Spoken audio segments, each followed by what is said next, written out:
Howdy, howdy. Well, hello, Rick. Hey there, how's it going? Always good to talk to you. And we had a little warm-up talk, which was fun. Here we are at the Fort Wayne Museum of Art live, broadcast on Facebook. I'm Charles Shepard, Chief Curator and CEO, and I'm really pleased to be joined by you, Rick. You and your wonderful sculpture. Your work is in our collection. We show it off daily. I want to point out that to the audience tonight that Rick is based in Hawaii, most recently, having moved from Spruce Pine, North Carolina. Rick has been awarded a Visual Arts Fellowship by the North Carolina Arts Council, followed by a National Endowment for the Arts Regional Visual Arts Fellowship from the Southern Arts Federation in 1995. He's taught at the prestigious Pilchuck Glass School, and he's taught at the prestigious Penland School of Craft since 1988. He's known for large-scale cast glass sculpture depicting industrial, everyday objects, and human figure.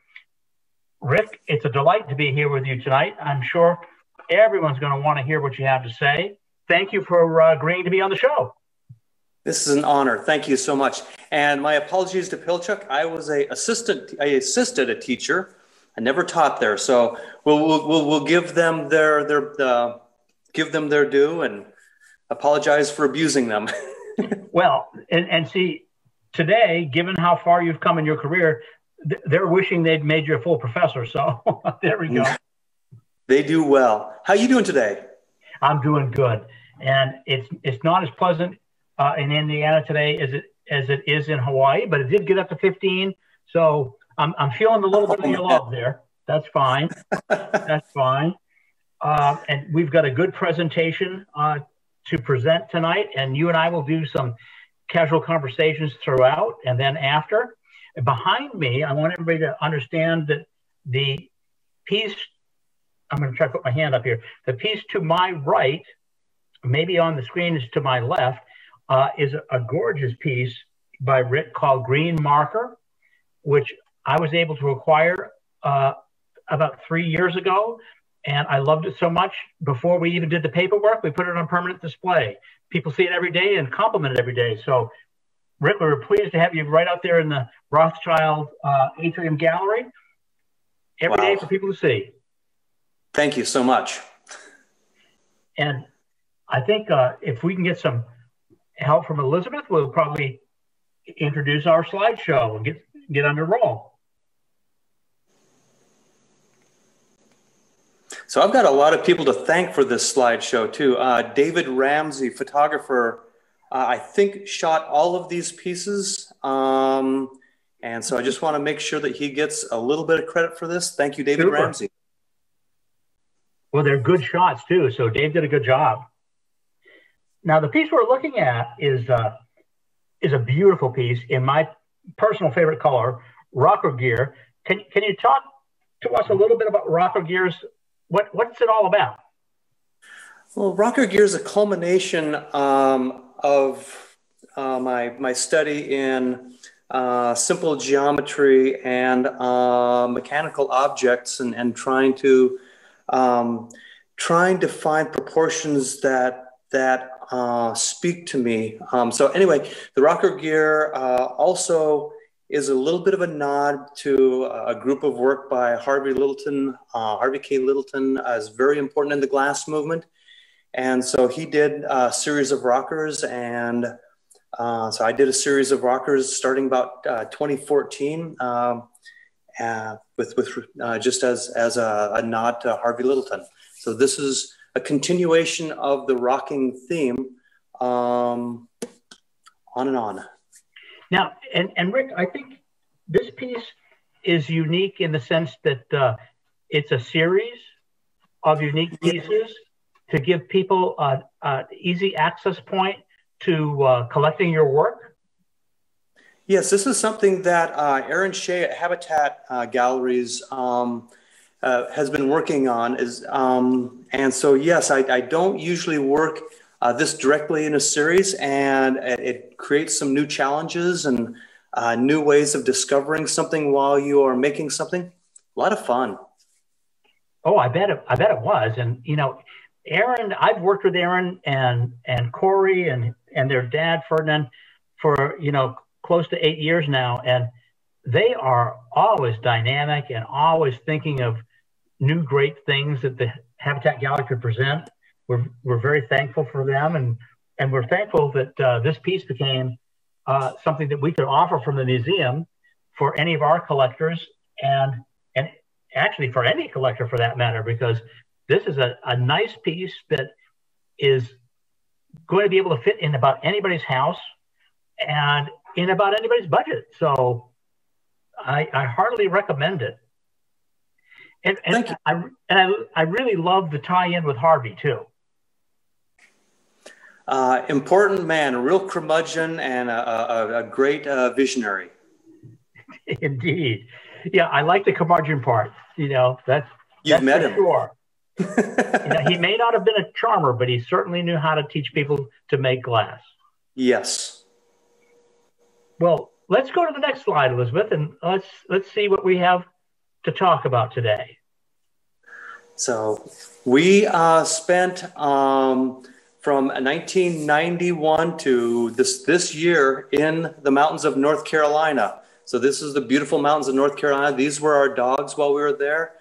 After being in North Carolina for about 29, 30 years, we knew that it was time to do something drastic to continue to be intellectually challenged, artistically alive. So this is the beautiful mountains of North Carolina. Boy, it is gorgeous, I have to admit. Next. And so I've always enjoyed going back and forth between mechanical and human form and dragging both with me. So the mechanical should be the human should be the mechanical. These were two of these pieces were pieces that I did at the time that I had my feet fixed. I had my feet fixed and it put me in a wheelchair for 6 months. And I learned to think about those things that should be moving and didn't. So these, a group of figures that are all anywhere from Orion, who is one of my favorite parts of the sky, to a direct ripoff of Brancusi, thank you very much, to another very, very nice gift from Degas, on and on. Oh, they're wonderful. So early on in my career, I basically spent a lot of time when my wife and I did a residency at the Appalachian Center for Crafts in Smithville, Tennessee. We spent 20 hours a week making equipment for the studio in exchange for my access to the studio. Go ahead and go to the next slide. And so I spent a lot of times making and thinking and drawing mechanical objects. The next slide, please. And so those ideas, those things that I was doing to make things, keep them together, became important both in my waking and sleeping dreams. Next slide. And became some of the first, I started casting glass in approximately 1984. I started doing it seriously in 1986. These are the first pieces that I showed in approximately 1990, 1991. I give my thanks to Snyderman Gallery out of Philadelphia and Heller Gallery. They showed these works back in the early 90s. So this was a mechanical beginning I had. I got the moniker of Screwboy for a little while. Maybe not the best. On and on.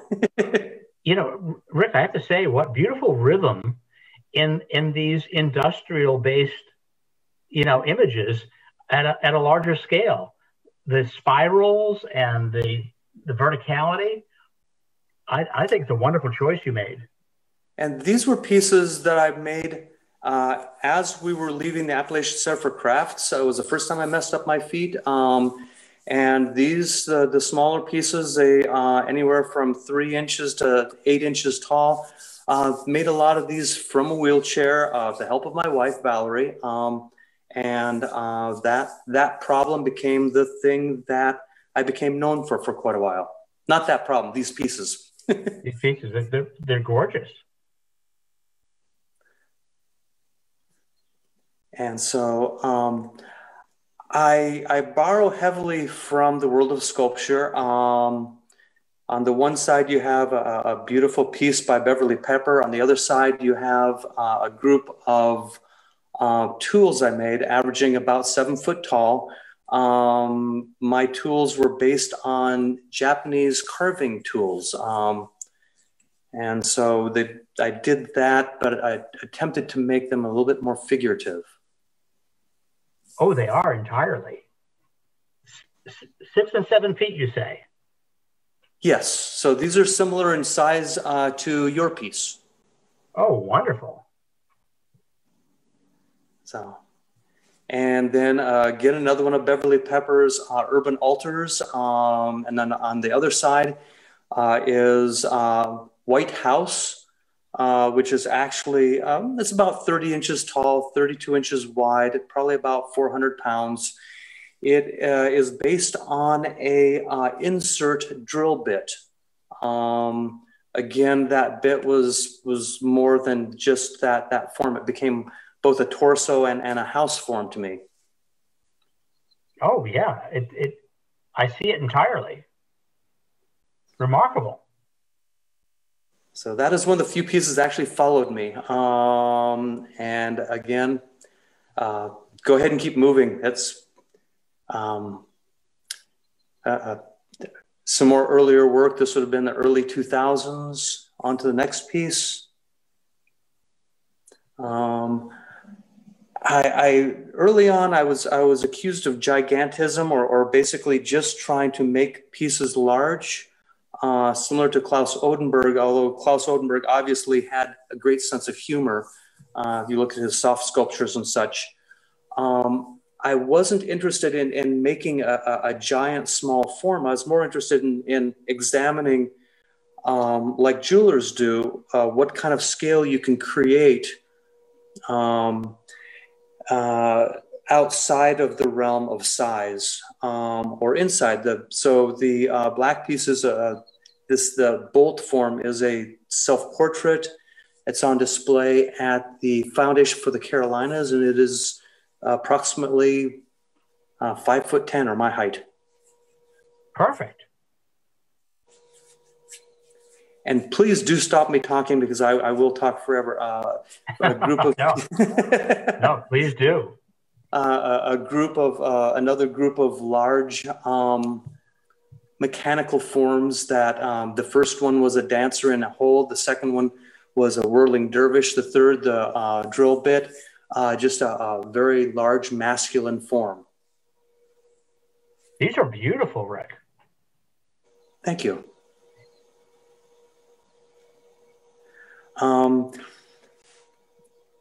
Sometime about 2004, the objects, I started playing with scissors. I started playing with trying to make scissors, and then the scissors became more human, and then they became fully human. So this is a group of scissors.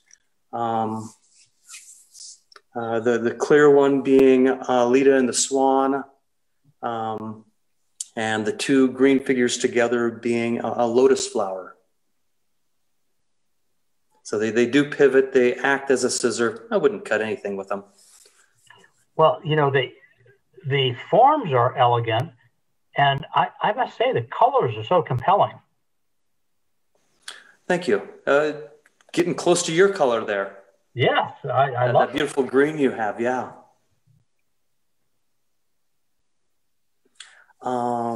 As I have a tendency to do a lot of things over and over again, I also started doing spoons. A curator by the name of Charlotte Brown wrote an article for me in a magazine, European magazine, New Glass, and mentioned how all the forms I made were masculine tools. and said specifically, I made no spoons, forks, spatulas, or those kind of things, referring to those more as feminine tools, which of course meant I had to start making spoons and spatulas and forks. And so thank you, Charlotte. What a great nod to a new direction. And it stuck. At first, the spoons were a little bit like hanging figures, and that I like the uncomfortable idea behind that. I think the hanging spoons were one of the first things that you did that I saw originally, and I was so curious about spoons, and then I realized you did so many other things. Well, the spoons, besides Charlotte, I also, my wife collects souvenir spoons, but also we had looked at a lot of other spoons from other cultures. Zulu milk spoons are amazing. Some of the spoons, ceremonial spoons from the Southwest United States are just incredible in that they create not only a complete figure, but they will, inside the figure, add other patterns or motifs, and with very little, they say a lot. And I think that's one of the most important parts of modernism, or the process of simplifying a figure, is taking it down to the base parts that tell the story the easiest. Oh, yes, I would agree.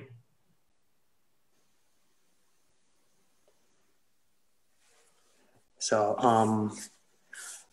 I believe, and help me if I'm wrong on this, but I believe this was Brancusi's spoon figure. Oh, you're absolutely right. Absolutely right. And so I stole spoons from everywhere. Well, what a great reply to Brancusi. Please, next. And I found myself, I love art history. I love history, but I love art history especially. I found myself stopping in the early 20th century because it seemed like a lot of artists after that time were trying too hard to describe the end of art. And so when I go back and look at art, a lot of times I'll start in the early 20th century and move backward from there. Fell in love with Modigliani's use of necks to describe more in the figure than simply that form. So thank you, Modigliani. Well, and those are elegant. Those are totally elegant. Thank you. And the next one that's coming up is, I believe, Matisse and his sleeping figure in the mirror. I love the way, again, he was able to simplify the figure to its essence, and speak from that with great volumes, tell an amazing narrative with the fewest number of lines. I found that to be a powerful idea and an important idea for me. A giant challenge. What do we have next? And again, more Matisse. His blue nude. Beautiful. And so a friend of mine, Bill Brown Jr., a sculptor, metalworker from Western North Carolina, we collaborated for a couple of years on these pieces. He would work on the metal, I'd work on the glass. We worked from sketches and we'd work off each other. And so these are a couple of our odalisques that we did together, picking up a theme off each other, such as on the purple one, we took off of the three, the head and two breasts, and played off that. On the other one, the green and yellow piece, we played with the idea of, even though it's a female figure, a sort of snake in the grass motif. So these are a couple of collaborative pieces with Bill Brown Jr. I have never seen these. I love them. They were some of my favorites, and yeah, they the problem with your favorites is they tend to not go very far. There you go. Well, and so what do we have next? Again, I couldn't help myself but playing with the figures. Playing with the figures on the movable bases. The blue piece is about 7 feet tall. The green piece is my wife on a skateboard. And whereas my wife posing that way is how she would pose, the skateboard, you'll never find her on a skateboard. So a couple of large pieces that, very large, I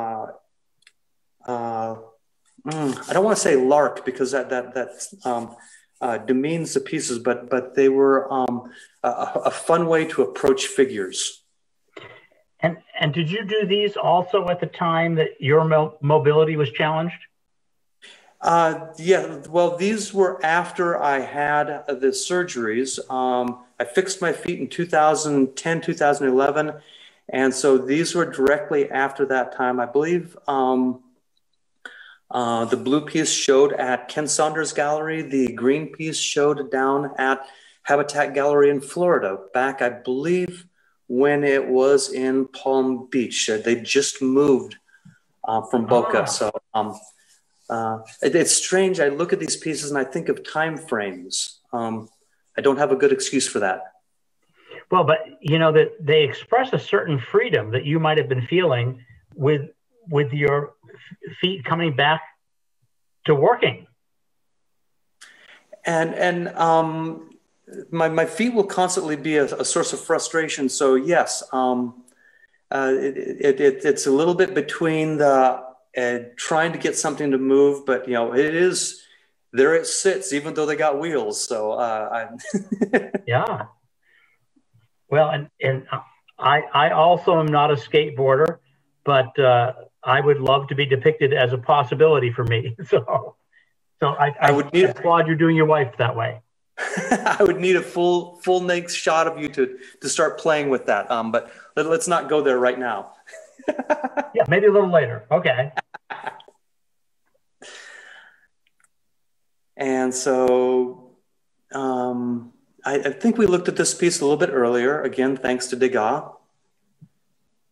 Oh, wonderful. Yeah, we can move.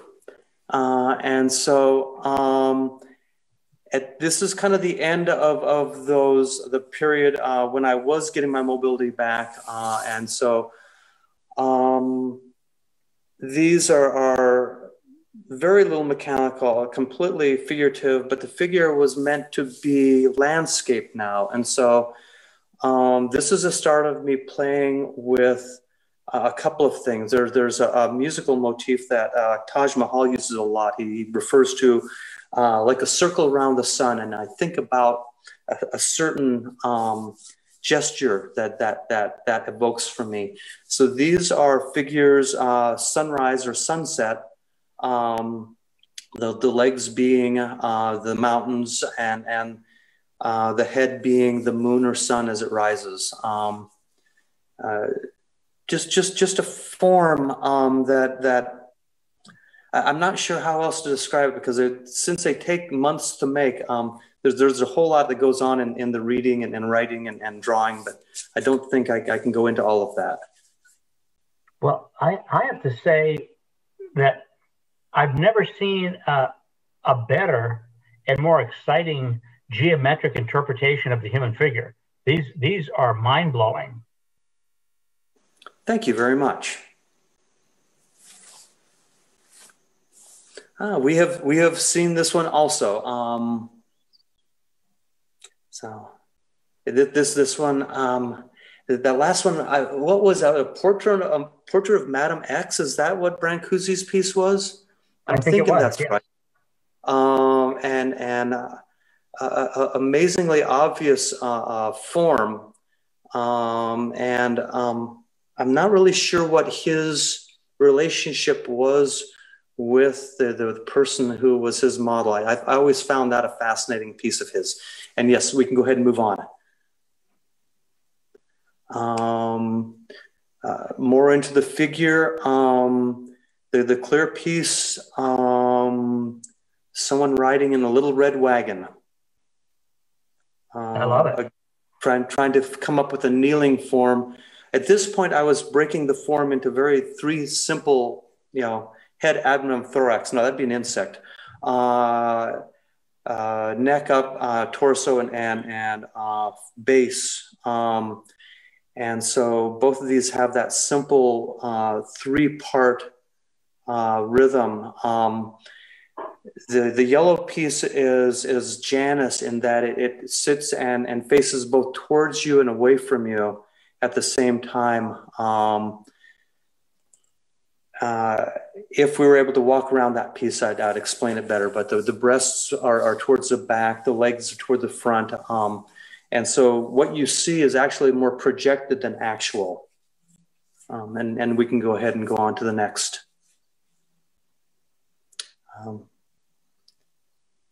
Wonderful. Still playing. And that piece, the back scratcher, was a nod to, one, our dog, and two, my wife and I used to collect back scratchers as long as they were cheap. And nothing more than like $1.50 or $2 for a back scratcher. So this is about 7.5 foot tall back scratcher. I love it. And so what do we have next? Some more of the spoons. The first clear one is specifically based on a Zulu milk spoon. The second clear one, again, with the nut and bolt is more of a whirling dervish. And the third one, I don't know. Is it someone doing Louie Louie? I'm not quite sure. But again, playing with the figure, the spoonist figure. And these are, again, in the 7 foot tall range. Oh, they're lovely. Had fun. I find myself going back to, since I like looking at the night sky, I find myself going back to a lot of Greek mythology. Both of these are Icarus forms. The discussion you have about how well you understand, listen to, learn from your father. And so both these winged forms, these Icarus forms, are out of an honor for my father, Walter Beck. Oh, wonderful. And this was a bad attempt at something somewhat political. In approximately 2011, I made this reclining monarch. I had some issues with what I thought was going on politically in the country. And so this is, far too political, but I do enjoy, I like the forms. I like the strength of the forms. And this one is hanging out down at a museum at University of Miami. Oh, grand. So it's got a pretty little spot, yeah. Yeah. Oh, I love it. So this brings me to what I'm working on nowadays. This is about 10 foot tall, has about 35 pieces of glass on a metal armature. And this one is called the Fiddlehead Fern, or it's as a fern is unveiling, as unfurling itself. As Val and I came back and forth to Hawaii, setting up, finding land, finding people to work with here, one of the things that has awed us about this place is growth, and the way the place and the environment, the geology, all inform growth of objects. And so we found ourselves fascinated with growth. So friends of mine in Abingdon, Virginia own this piece. It sits outside. And each of the parts of the fern are, again, figurative. but the whole thing is meant to be talking about growth. And so I see a couple more of these. I believe that these will be the first things I tackle here, because outside of the beauty of this place, the fertility of the plant life here, it just amazes us. The diversity of the structure of the plants is awesome. So this is Fiddlehead Fern. Next one is another large one, and this is Daisy. And this is a friend of mine has this in Western North Carolina. Thank you, Barbara. And another piece with about 55 separate pieces. A little bit obvious as far as the flower form, a little less obvious as far as mechanical form. And I really like, I like the way the mechanical, I went to a really gross form of mechanical fastener compared to the beautiful way nature does, but I do like playing with the repetition of that same mechanical form. Oh, I think it works, very well from a formal basis. Now, a question that I have, kind of a technical question, if any of these pieces were to be sited outdoors, have you done them in a special glass, or are they in the glass that you usually work with? To site them outdoors, you can go outdoors with the glass I worked with, but you can't go outdoors with anything with a glue line in it. Yours would have glue lines in it. Anything that's had to been fabricated from multiple pieces. So this does not have any glue lines, and none of the individual pieces are more than 30 inches long. So it can take the changes in weather. It wouldn't take a baseball bat or large hail would be a problem. But it can take the hot and cold, and for large pieces of glass, that tends to be the thing that causes them stress and will eventually be their downfall. So in these pieces, I've taken away the glue joints that can fail, and also the size that makes them vulnerable to the weather. But being outside, they will weather differently. The surface will dull, they will rust, the rust will run over top the glass, and I'm excited to see how it ages. I'm excited to see how it grows up like that. I want to see how it interacts with nature as it grows up outside. These are pieces that really excite me. Oh, that's a wonderful concept. Very good. So no, your piece wouldn't make it outside. So this is our outside now. We situated our house to look at the sunrise. And so from the beauty of the mountains in North Carolina, this is the beauty that Val and I are experiencing now. We've been here for a couple of months. We probably still have a couple of months still setting up the studio. The house is ready. So all you folks that already know where we're at, we're ready for you to visit. Oh my goodness. When all this travel challenge changes, you probably will be inundated by collectors and fans and people that just want to talk to you and see you and wish you well. That would be a blast. That would be wonderful. It's a bold move, but I'm excited for you in a variety of ways. In particular, I'm excited because I want to see over the next couple of years how that different light affects what you start moving towards, because light is such an important component, and glass, of course, gives an artist even more chance to work with light and exploit it and make it a deeper and better part of what they're doing. This light that you're showing us right now, that's extraordinary. My spirits are already improved today. And so, yeah, we know a lot of artists that as they moved south in France, the light just blinded them. It overtook their work. They had no choice but to play with it. We're excited about the possibilities. Now, Another technical question for you is you're bound, as you set up your studio, you're bound to need assistance and other folks to help in the whole process because glass is such a team effort. Do you have those kind of resources there, do you think? There is a fairly good glass art community on this island. One of the best teachers in the Western United States, Hugh Jenkins, lives on the Big Island. A couple of his students, Michael and Misato Mortara, have a studio here.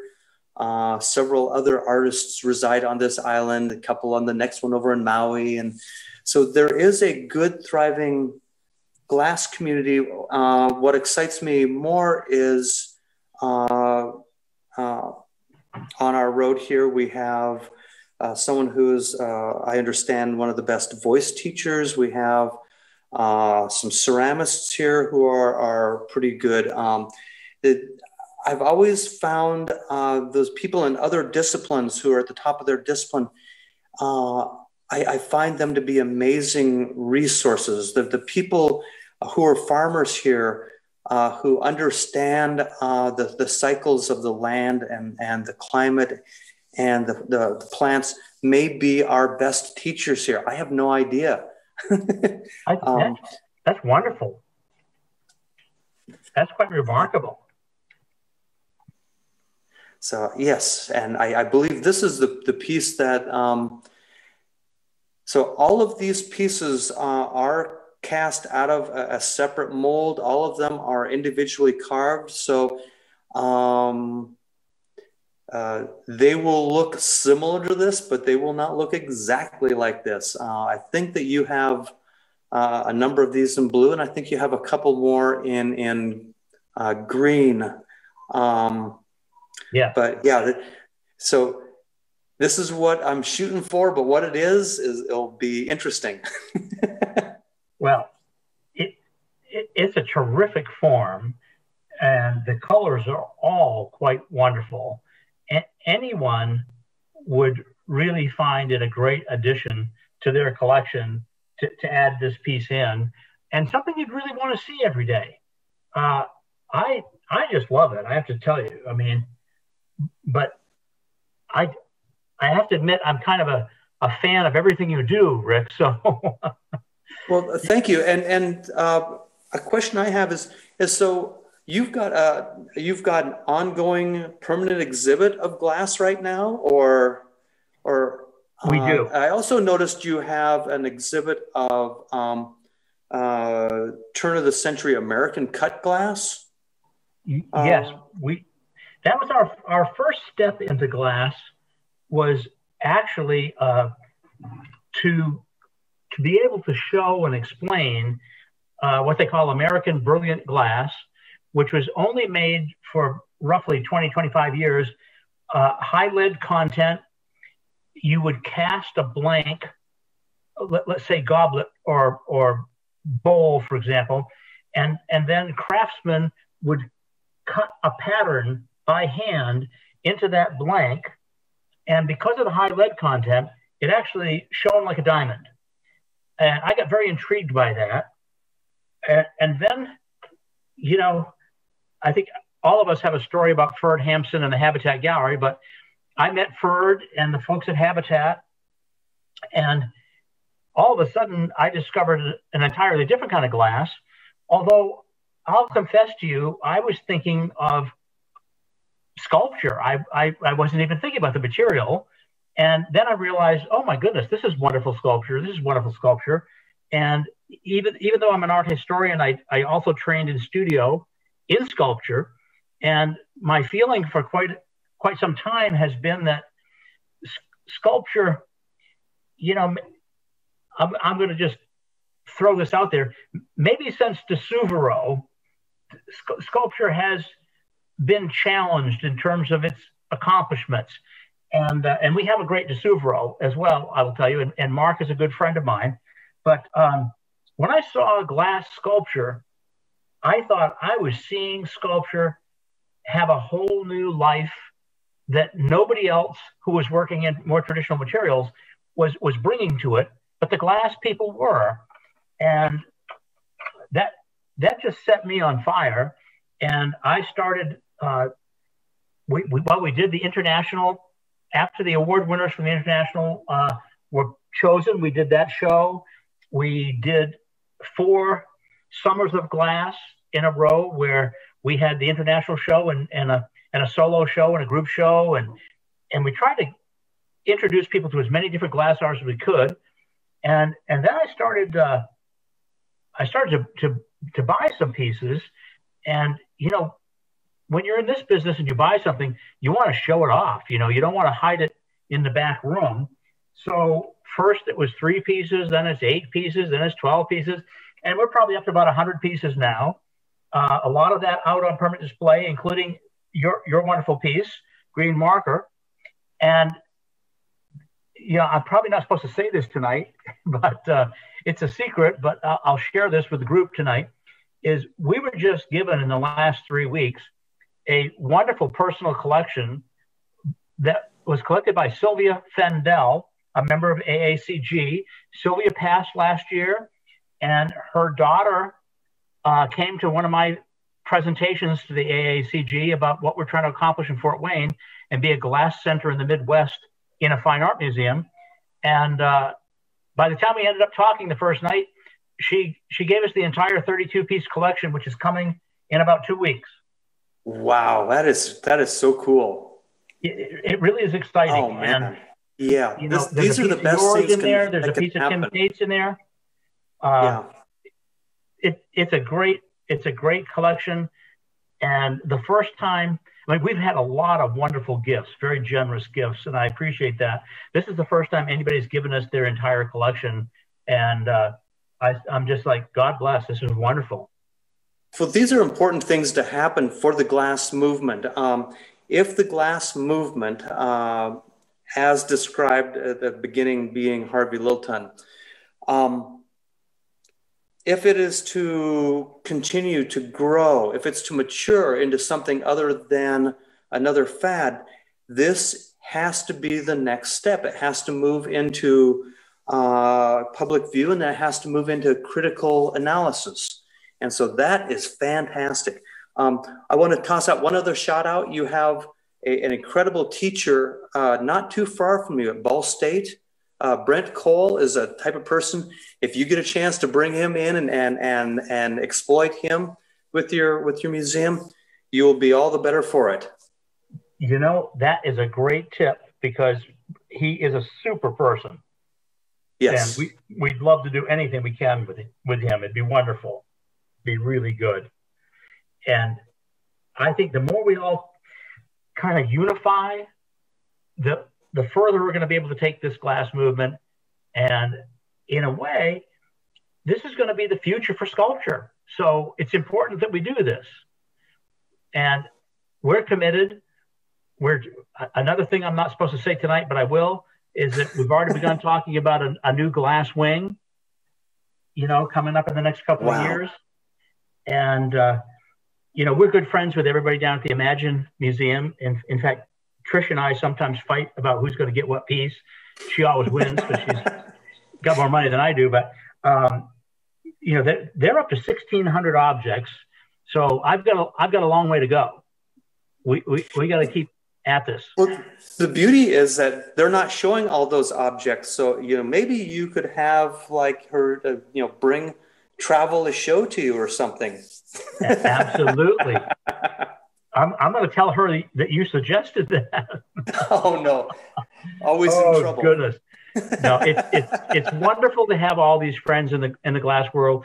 The artists, yourself, and all your friends are great people to work with, and the other museums with glass have always been generous and kind to us. And we just hope that together, you know, we push this movement as far as we can. As we close, is there anything that you want to add to what we've said tonight? Just thank you. I am a real late comer to these things, electronic Zoom meetings and such. And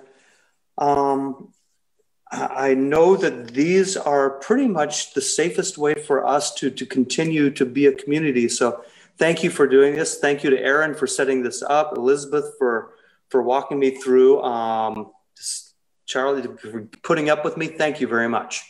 Well, thank you, Rick. Thanks for being a part of it. And you know, the funny thing is that even though we all had to scramble to figure out how to do these things, I suspect that in the future, when everything goes back to normal, this is going to be part of normal programming again. We've had so many cards and letters, emails from people that say, you know, even without the COVID problem, I can't travel the way I used to. I can't attend things. And I love doing this in the comfort of my home. And I think, wow, what a great way to serve people. And, you know, that's what museums are here to do. So thank you for being part of this. And we probably got to do this again. Great honor. Thank you so much. You have a great rest of your day, Rick. Thank you so much. Thank you, everybody in the audience tonight. Thanks for being with us. And I hope everybody has a great evening and a great weekend coming.